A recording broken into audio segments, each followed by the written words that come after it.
উজান থেকে নেমে আসা পাহাড়ি ঢলে হবিগঞ্জের খোয়াই নদীর পানি বিপদসীমার উপর দিয়ে প্রবাহিত হচ্ছে এবং খোয়াই নদীর পানি এখনও বেড়েই চলছে।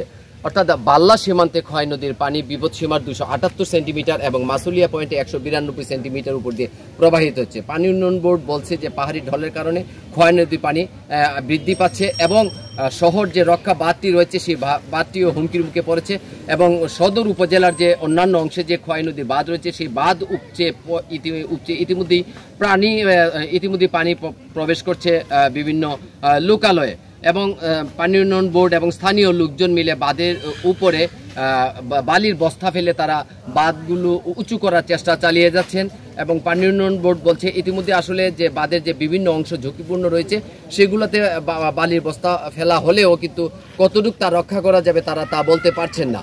পানি উন্নয়ন বোর্ডের নির্বাহী প্রকৌশলী এমনটাই দাবি করছেন। তিনি জানিয়েছেন যে খোয়াই নদীর পানি ইতিমধ্যেই যে জালালাবাদের যে পয়েন্ট রয়েছে সেই পয়েন্ট দিয়ে বিভিন্ন হাওরে প্রবেশ করলেও পানি কিন্তু এখনও বিপদসীমার উপর দিয়ে প্রবাহিত হচ্ছে।